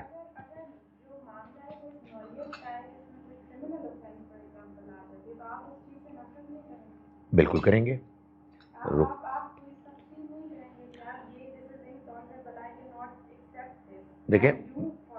دیکھیں بات یہ ہے کہ ڈپینڈ کرتا ہے کہ کیا ریلیشن شپ ہے، معاملہ کتنا ایسا ہے کہ آپ کے ہاتھ میں ہے۔ وہی بات جو حدیث میں بیان ہوئی ہے، آپ کسی برائی کو دیکھیں اور آپ کے اختیار میں ہو تو آپ اپنے ہاتھ سے روک لیں، اگر مصلحت کا تقاضا یہی ہے۔ لیکن اگر ایسا ممکن نہیں ہے تو اپنی زبان سے اس کو برا کہیں، اور اگر ایسا بھی ممکن نہیں ہے تو دل میں اس کو برا جانیں، اور یہ ایمان کا کمزور ترین درجہ ہے۔ بعض اوقات آپ کو واقعی پکڑ کے روک لینا چاہیے، لیکن بہت سے ایسے موقع ہوتے ہیں جس میں یہ ممکن نہیں ہوتا، کیونکہ دنیا کی پرابلمز کمپلیکس ہیں، اصل میں الجھی ہوئی ہیں، ایک چیز دوسری سے اور دوسری تیسری سے ایسے گتھم گتھا ہے کہ آپ ایک کو دوسرے سے الگ نہیں کر سکتے۔ یہ بڑا مسئلہ ہے، یعنی میں آپ کو بتاؤں، اٹس ویری کمپلیکس۔ اس میں آدمی کو اپنی سینٹی نہیں چھوڑنی چاہیے، آدمی کو اپنا اخلاق نہیں چھوڑنا چاہیے، اور آدمی کو حق کا دامن نہیں چھوڑنا چاہیے۔ پروبیبلی بعض اوقات کیا ہوتا ہے، maybe I am wrong, میں آپ کو سجیسٹ کر رہا ہوں، بعض اوقات کیا ہوتا ہے کہ اس طرح کے موقع پر آدمی یہ کہتا ہے کہ یار میں بالکل خاموش ہو جاتا ہوں،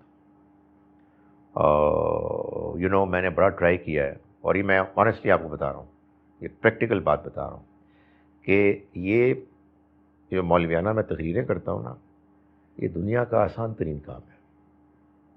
آیات پڑھیں، مثالیں دیں، اور جناب چلا دیا۔ اس پر عمل انتہائی مشکل ہے۔ آپ جب مثال کے طور پر حق کا ساتھ دینے کی کوشش کرتے ہیں، خاص طور پر وہ حق کہ جو آپ اپنوں سے ٹکرا رہا ہے، تو آپ دیکھیں اپنوں کے تیور۔ میں یہ دیکھتا ہوں کہ نیک سے نیک لوگ وہ پیچھے پڑ جاتے ہیں۔ آپ ہم پہ شک کر رہے ہیں، آپ نے یہ کیا کیسے؟ اور پھر وہی خود نہیں، وہ اپنا پورا جو ان کا گروپ ہے، کلب، ٹولہ، وہ آپ کے پیچھے پڑوا دیں گے، آپ کی مت ماری جائے گی، آپ اپنے آپ کو بے وقوف سمجھیں گے، بعض اوقات دیوانہ سمجھیں گے۔ پھر آدمی تھوڑی دیر کے بعد ذرا کہیں سے ریلیکس کر کے اپنی شکل دیکھے گا، پوچھے گا یار بھائی جان صحیح گل کی ہے؟ تو بندہ کہے گا، ضمیر کہے گا نہیں صحیح بات تو وہی ہے تم کہہ رہے ہو۔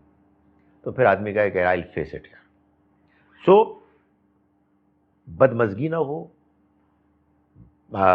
یعنی آدمی بد کلامی نہ کرے، اور صحیح بات پر ڈٹا رہے، موقع ہو بات کرے۔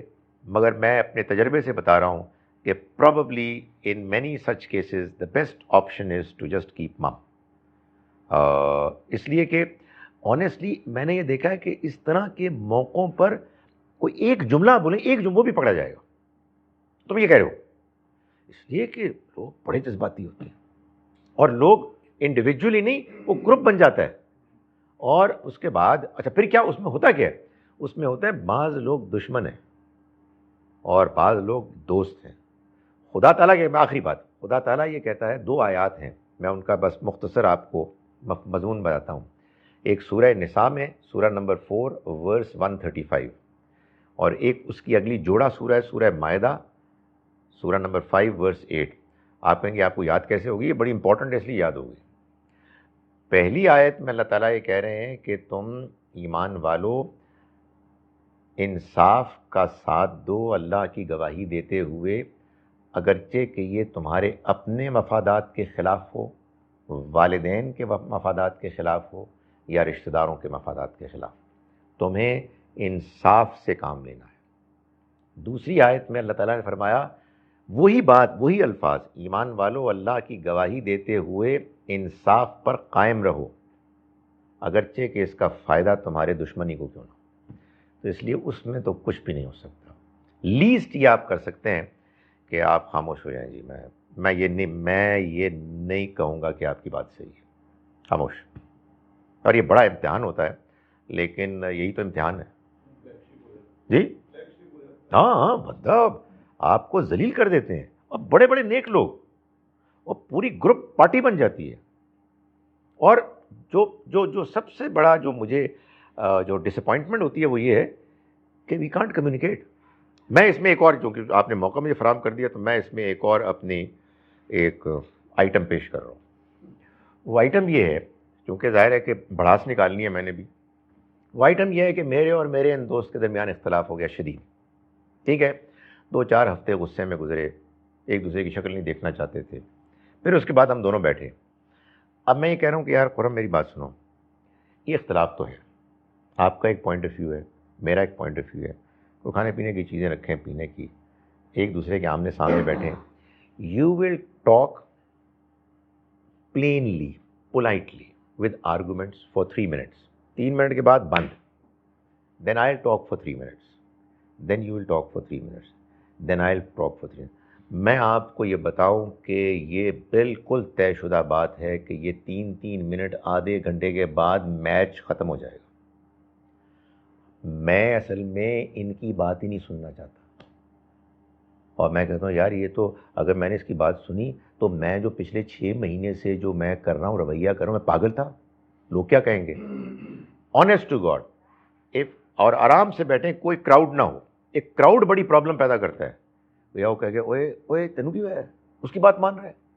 تو میں آپ کی بات سنوں اور آپ اپنی بات بیان کریں. اور 3 منٹ بڑے ہوتے ہیں، 3 کو 4 بنا لیں یار، 5 بنا لیں. ویسے 3 بڑے صحیح ہیں، میں نے بڑے سوچ کے کہا ہے 3.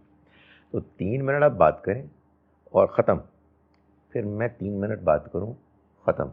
پھر آپ 3 منٹ بات کریں، ختم. انشاءاللہ مسئلہ بھی ختم. لیکن اس کو اتنی سمپل سی سلوشن ہے، اس کو کرتے نہیں. کرنا شروع کر دیں، آپ دیکھیں گے مسائل ختم ہو جائیں گے. لیکن اسی میں تو امتحان ہے. شیطان کیا کرتا ہے؟ وہ حملہ آور ہوتا ہے. کہتے گا یہ کہتا ہے، اور یہ اس بات اس نے اس دن یہ کہی تھی، اور یہ جھوٹ بولتا ہے. میں نے دیکھا شریف لوگ بڑے آرام سے جھوٹ بول رہے ہیں. تو بردر یار مطلب لیٹس فائنڈ آؤٹ. نہیں ثابت ہو گیا جھوٹ بول رہے ہیں.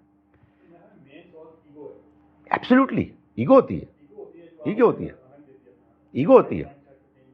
ایبسلیوٹلی. آپ کو میں میرے جواب سے آپ کو لگ رہا ہوگا کہ میں اس کا کھایا ہوا ہوں.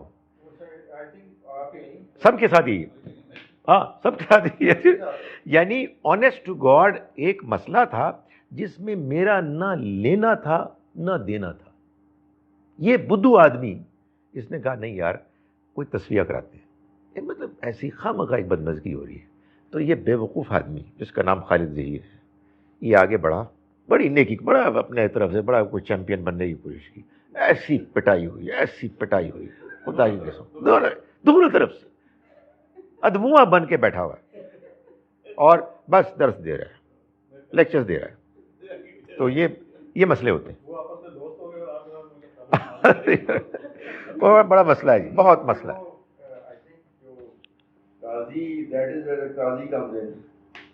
یار یو آر رائٹ. یہ آپ نے بہت امپورٹنٹ بات کی. اس کا ایک اور سلوشن، یہ تو 3 منٹ والا سلوشن تو میں بیان کر رہا ہوں. ایک اور سلوشن یہ ہے کہ یار دیکھو، ایک تمہارا پوائنٹ آف ویو ہے، ایک میرا پوائنٹ آف ویو ہے. فرحان صاحب ایک نیوٹرل آدمی، ہم ان کے سامنے آپ اپنا ویو بیان کریں، میں اپنا ویو بیان کرتا ہوں. یہ فیصلہ سنا دیں. فیصلہ سنائیں. اگر انہوں نے سنایا میرے حق میں نے نعرے نہیں لگانے. آپ کے حق میں ہوا, آپ نے نعرے نہیں لگانے. اس فیصلے کا مطلب بھی یہ نہیں ہے کہ یہ کو وحی الہی کی روشنی میں فیصلہ ہوا ہے, مگر یار ایک چیز کو کنکلوڈ کر دیا ہے انہوں نے. میرا خیال یہ بہت امپورٹنٹ چیز ہے. وہ فیصلہ ہی نہیں ہوتا, یعنی وہ لنگر آن کرتا رہتا ہے, ایلیگیشنز ادھر سے ایلیگیشنز ادھر سے, اور جذبات اور سب کچھ ہوتا ہے. بہت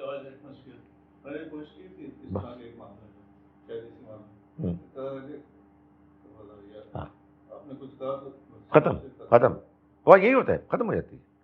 سو یہ اب یہ کیا ہے بھائی, یہی تو وہ امتحان ہے جس امتحان کی تیاری کے لیے سارے ہم پڑھتے ہیں, قرآن پڑھتے ہیں, دین پڑھتے ہیں, اور اس امتحان میں مزریبلی فیل ہوتے ہیں. تو بندہ کہتا ہے کہ یار قرآن تو پڑھے گا یار اس کو تو خیر ویسے بھی نہیں چھوڑنا چاہیے, اس لیے کہ یو نیور نو, آئندہ ہم کچھ بہتر ہو جائیں. لیکن یہ ہے ایک بڑی ٹریجڈی. دیکھتے ہیں, یہ سوری زیادہ جذباتی ہو گئے. 20 to 35 people in Pakistan commit suicide daily due to family abuse, religious pressures, abuse in madrasas by teachers, rape, and list goes on. Where is Islam for these perpetrators, and how do we stop losing these innocent lives? ایک تو یہ ہے کہ آپ کو الحمدللہ آج کل چونکہ اللہ نے ایک اطمینان دیا ہوا ہے اور اخبارات اور میگزینس پڑھنے کا موقع ہے, تو آپ یہ ساری چیزوں کا مطالعہ کر رہی ہیں. دیکھیں, یہ آپ کو برا تو لگے گا, لیکن یہ حقیقت ہے کہ یہ فگرز آج ہمارے سامنے آئی ہیں. یہ معاملہ پرانا ہے, کوئی اطمینان کی بات تو نہیں ہے. کوئی ایک جان بھی جانا ویسے جیسے پوری انسانیت چلی گئی. لیکن ہمارے معاشرے میں, اور دیکھیں یہ پاکستان کی بات نہیں ہو رہی, سوسائڈ ہر جگہ ہے, مگر ٹھیک ہے, ہمیں اوروں سے کنسرن نہیں ہے, ہمیں اپنے معاشرے سے کنسرن ہونا چاہیے. ہمارے ہاں غربت ایک بہت بڑا مسئلہ ہے, بہت زیادہ غربت, یعنی ہم اس کو امیجن نہیں کر سکتے. دوسرا, ابھی جو ہم بات کر رہے ہیں لوگوں کے پریشرز, دباؤ بہت زیادہ ہے. یہ جو غربت کی میں نے بات کی, اس کے نتیجے میں پھر فیملیز میں جو بربادیاں ہوتی ہیں, کوئی مر جائے مثال کے طور پر بریڈ ارنر, تو ان کے ساتھ جو بدسلوکی ہوتی ہے وہ بہت زیادہ ہے. غربت ہی سے ریلیٹڈ یہ چیز ہے کہ غربت 100 بیماریوں کی ایک بڑی بیماری ہے. میں یہ سوچتا ہوں آنیسٹلی, مطلب یہ ہے معاملہ. ہم 2-4 لوگ ہوتے ہیں اور ہمارے 10-20 کمرے ہوتے ہیں, اور ایک بہت بڑی تعداد ہمارے ملک میں ایسی فیملیز کی ہے کہ وہ 10-20 ہوتے ہیں اور کمرہ ایک ہی ہوتا ہے. مائی گڈنس, اس سے جو مسائل پیدا ہوتے ہیں ان امیجنیبل, آپ سوچ ہی نہیں سکتے. سو ظاہر ہے کہ اس کو ایریڈیکیٹ کرنا ہے, اس کے لیے کوشش کرنی ہے.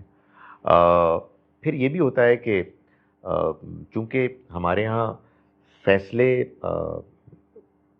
ایک دوسرے سے ڈسکشن کی بنیاد پر نہیں ہوتے, تو امپوز کیے جاتے ہیں فیصلے. ایک بندہ زندگی پوری گزار دیتا ہے دوسروں کے پریشر کی وجہ سے, وغیرہ وغیرہ. سو آپ نے جو رپورٹ پیش کی ہے, یہ رپورٹ بہت افسوسناک ہے, اور ظاہر ہے کہ جس میں آپ نے جو سوال کیا ہے, اس سوال کا تو جواب یہ ہے کہ ظاہر ہے دین تو یہ نہیں کہتا. یعنی یہ اصل میں اسلام کے ساتھ ایک یہ بڑی زیادتی ہوتی ہے کہ وہ مسلمان جو کچھ کرتے ہیں بندہ کہتا ہے کہ یہ اسلام ہے. نہیں, یہ اسلام کے بالکل خلاف ہو رہا ہے. آپ قرآن میں پڑھ رہے ہیں کہ وہ بنی اسرائیل جو اللہ کے نمائندے تھے, وہ جو کچھ کرتے تھے وہ اصل میں اللہ کے دین کے بالکل خلاف تھا. سو ہمیں لوگوں کو اسلام بتانا ہے, نہ کہ یہ کہ ہم یہ کہیں کہ یہ اسلام ہے. دین یہ جو کہ مسلمان ہیں, تو یہ ہے کہ کافی ساروں کے دین میں اسلام, ذہن میں اسلام ہے, نہ ان کو اللہ کے احکامات پتہ ہیں, کچھ نہیں معلوم, نہ وہ یہ ہے کہ وہ اللہ کے احکامات فالو کرنا چاہتے ہیں. ادروائز یہ پرابلم اگر کرتے تو یہ پرابلم نہ ہوتی. Doesn't Allah himself say that he would not refrain from referring to even a mosquito as an example to make things clear? بالکل صحیح ہے, ایسا ہی ہے. اور لوگ پھر اس کا مذاق اڑاتے ہیں, اور وہی کہتے ہیں یہ کیا بات ہے. اسی لیے اللہ تعالیٰ نے فرمایا کہ اللہ اس پر نہیں شرماتا کہ وہ کسی مچھر کی مثال دے یا اس سے بھی کسی کمتر چیز کی. Would you agree that seeing is believing is one of the biggest misconceptions in people? People's concepts on Islam, as you mentioned, seem to compare with exactly what they see in life. آپ صحیح کہہ رہے ہیں کہ لوگ اصل میں ان کے ہاں یہی انڈرسٹینڈنگ بنتی ہے کہ یہ جو مسلم معاشروں میں جو کچھ ہو رہا ہے اصل میں یہ اسلام کو ماننے اور پریکٹس کرنے کے نتیجے میں ہو رہا ہے. حالانکہ اصل میں جو بات بتانے والی سمجھانے والی ہے کہ حقیقت بالکل اس کے الٹ ہے. اسلام کو نہ سمجھنے اور نہ اختیار کرنے کی وجہ سے ایسا ہو رہا ہے. How is it possible that اہل علم ڈسپیوٹ اوور دین ود آپس کی ضد؟ Should they not be fully aware of them being علماء؟ یہی اصل میں پرابلم ہے کہ اصل میں انسان صرف عقل نہیں ہے، انسان کے اندر جذبات بھی ہیں، انسان کے اندر خیر اور خیر کی طرف میلان اور شر کی طرف میلان بھی ہے. تو یہ اللہ نے جو انسان کو آزادی دی ہے، اس آزادی میں انسان بعض اوقات شر کے اٹریکٹیونیس کی وجہ سے اس کی طرف مائل ہو جاتا ہے اور وہ اس کا مقابلہ نہیں کر پاتا. جتنا علم بڑھتا ہے، جتنا مرتبہ بڑھتا ہے، اتنی آزمائش بڑھ جاتی ہے. سو یہ ایسا نہیں ہے کہ آدمی کے علم میں اضافہ ہوگا تو وہ لازماً ٹھیک ہو جائے گا. نہیں، علم میں اضافے کے نتیجے میں بہت ایسا بھی ہوتا ہے کہ آدمی اپنے علم کی وجہ سے برائی اور غلط کاموں کو زیادہ بہتر طریقے سے کرتا ہے، زیادہ جسٹیفائی کرتا ہے، دلائل پیش کر دیتا ہے. سو یہ علم جو ہے یہ اسی صورت میں آدمی کے لیے نافع ہوتا ہے کہ جب وہ اس کو صحیح طرح سے سمجھ کر اختیار کرے اور اللہ سے توفیق مانگتا رہے. اسی لیے دعا میں کہا گیا ہے کہ ہمیں ایسا علم دے کہ جو نفع بخش علم ہو. چیلنج میرا خیال میں یہاں پہ یہ ہے کہ آپ اپنی ڈیزائر کو جو خود آپ چاہتے ہیں یا جو آپ چیز آپ علم بھی حاصل کر رہے ہیں تو آپ کس پرسپیکٹو سے وہ علم حاصل کریں، آپ کیا سمجھنا چاہتے ہیں. بالکل صحیح بات. یہ بھی تو ہوتا ہے نا. اور پرابلم یہ آتی ہے کہ ہر ایک آبجیکٹیولی نہیں سمجھتا اور اپنے پرسپیکٹو سے سمجھتا ہے. اپنے پرسپیکٹو سے سمجھتا ہے ایک چیز، اور دوسرا یہ کہ جہاں سے اس نے سمجھ لیا اس کو کویسچن کرنے کے لیے تیار نہیں ہے، اس پر بضد ہو جاتا ہے. تو نیک لوگ بھی پھر نیکی کے جذبے کے تحت برائی کرتے ہیں کہ میرے عالم دی گل صحیح ہے کہ تیرے عالم دی گل غلط ہے، اور پھر دوسرے عالم کو ایسا پنتے ہیں، ایسی اس کے ساتھ زیادتی کرتے ہیں جیسے کہ کوئی نیکی کر رہے ہیں. تو یہ بھی ایک مسئلہ ہے ایک کنفائنڈ انوائرنمنٹ میں. اور دوسرا یہ کہ سارے لوگوں نے وہ جو آپ کو اللہ تعالیٰ نے اختیار نہیں دیا وہ آپ نے اپنے اوپر لے لیا، اپنے لے لیے. بالکل صحیح. کیا دینی عدم برداشت کا سبب اعلیٰ اخلاقی اقدار کی عدم موجودگی کو کہا جا سکتا ہے؟ بالکل کہا جا سکتا ہے، لیکن یہ جو بہت اچھے الفاظ ہیں اعلیٰ اقدار کی عدم موجودگی، یہ لکھنے میں تو بہت اچھے ہیں، لیکن ان کو اختیار کرنے کے لیے اس میں بڑی ٹریننگ کی ضرورت ہے، اپنے ساتھ فائٹ کرنے کی ضرورت ہے، ٹیمپٹیشنز کا مقابلہ کرنے کی ضرورت ہے. آپ کی نماز اس میں آپ کی مدد کرتی ہے، آپ کا روزہ مدد کرتا ہے، آپ کا قرآن آپ کی مدد کرتا ہے، لیکن بس مدد ہی کرتا ہے، زبردستی ان میں سے کوئی بھی نہیں کر سکتا. وہی میں نے جو درمیان میں لیکچر کے بعد کہی تھی کہ ایک چیز جو بہت امپورٹنٹ ہمارے اندر موجود ہے، سب سے امپورٹنٹ، وہ ہے ہمارا فریڈم، ہماری آزادی. ہم آزاد مخلوق ہیں اور اپنی آزادانہ مرضی سے ہم معاملات کرتے ہیں. میرا خیال ہے یہ آخری سوال لے لیں، یہ تو سوال زیادہ ہو گئے، آدھا گھنٹہ تھا. Such an important point doctor صاحب. In spite of and despite all differences we must remain circumspect, respectful and calm in all situation, especially with close relatives and friends. بالکل ایسا ہی ہے جی. سر ہمیں بک بھی ریکمینڈ کر دیں یا کوئی رسالہ.